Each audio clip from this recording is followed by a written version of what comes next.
stand to my jacket. Thanks very much. No, I guess Lope de Vega says that theatre consists of 2 planks and a fashion. I'm hoping a bench and a music stand will suffice. Nyetimber. Do you imagine that the antique yeoman sitting in his new timbered house or barn ever wondered if life could be better than it was then on his West Sussex farm? Do you think that the rain-soaked, sun-stroked peasant working in his master's field ever wondered if life could yield anything more pleasant than what he'd been given under his little bit of South England heaven?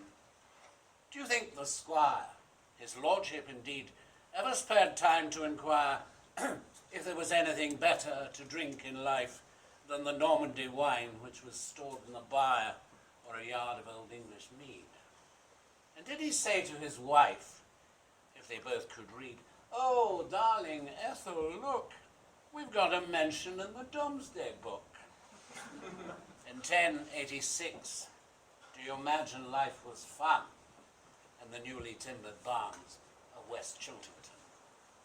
Year followed year, down through the ages, with no more mention of Nyetimber in history's pages, no vineyards or vineries, noted or reported. If the need for wine arose, I suppose, it was imported. In castles and palaces throughout the land, plots were hatched and murders planned. Death, a smiling intruder. For those who would wear the hollow crown, treason could tear the bearer down, Lancaster or York, Plantagenet or Tudor. Far from this mayhem, Nyetimber was at ease, summer's sunlight through the trees, winter dusting the downs, until the name is found on official documents granting the lease of house and ground to Anne of Cleves. A wedding gift from Henry VIII, along with Hever Castle, Richmond Palace, a house in Lewes, pastures, meadows, woodlands, fields, partly a dowry and a parting settlement for a marriage which he hated and which was never consummated. She was his 4th queen, and he agreed to marry her sight unseen. Holbein's portrait of her shows a woman blithe and fair. Henry said the painting didn't quite compare with the actual, that he'd seen a better-looking Flanders mare, that it was factual that the marriage had been politically contrived. He'd give her all these lands, he said, if she agreed to an annulment. Anne nodded her head and kept it and survived. Anna of Cleves spoke German. She could read and write in German, and in the evening when she sat down to dine, her drink of choice, sweet German wine. Cider and ale, Burgundy, brandy and port, claret from Bordeaux were the drinks served at court. Elderflower, gooseberry, bottled, fermented. And champagne? Mais non. It hadn't yet been invented. A century passes. We'll not linger on the wine-making technique of Dom Perignon, for it is not true the invention of fizz was his. Many others stake claim to the introducing the wine that became champagne. The Dom was just one of the shakers, movers in a long list of developers, changers, improvers in producing what was called the devil's wine. Oh, I agree, the title sounds foreboding, but it was dangerous, you see. Wild could not be contained, the bottles kept exploding. Another 100 years would pass before they solved the premature popping of pregnant corks and the unwanted smashing of glass. Now that the wine was safe to travel, our nation was happy and glad. The English presented it as if they'd invented it, which some people said they had.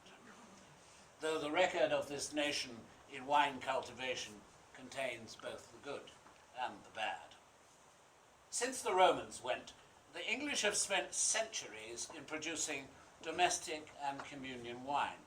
A long line of vineyards have done fine for a few seasons, survived winter freezes, fungal diseases even thrived, then ailed for various reasons when the monasteries were burnt, when drinking fashions turned, faltered when the climate altered, when the tax was relaxed on wine importation, finally failed to beat off foreign competition, went into dissolution, killed by public apathy and 2 world wars.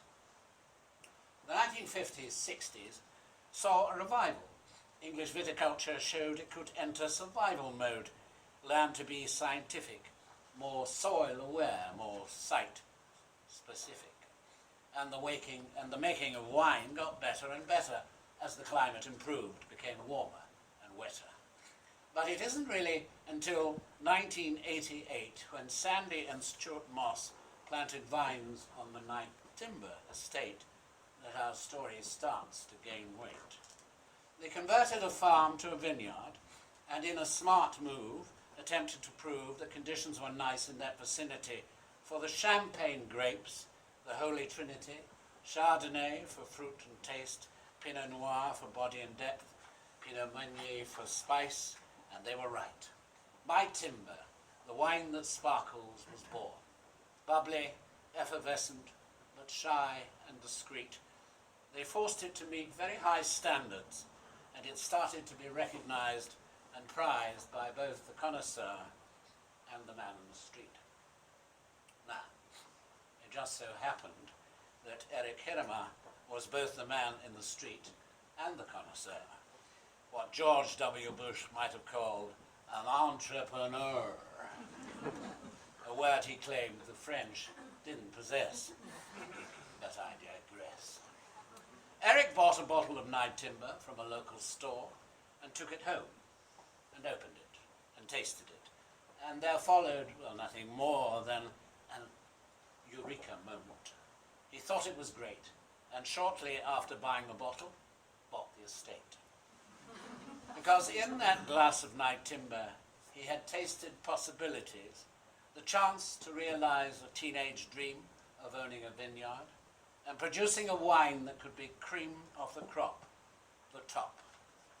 The glass in his hand helped him to understand that the climate was on his side, the chalky soil, the green sand, the shelter which the downs provide. He knew that with patience and passion, attention and precision, an international sparkling wine was not just a vision, and with Sherry Spriggs, Brad Greatrix, and his wife Hannah, of course, assisting in his mission, the vision became a fact. There's now a range of Nyetimber sparkling wines, which are world-beating, unseating long-established brands in blind tastings. Our family favorite is the Rosé, and that's certainly how the future looks for Eric and his team.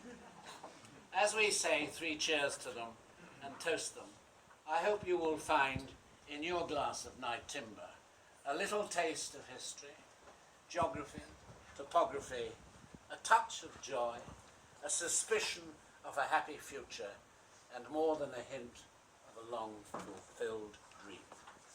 Please raise your glasses in a Christmas toast to our Christmas host and his Nyetimber, now the most splendid of sparkling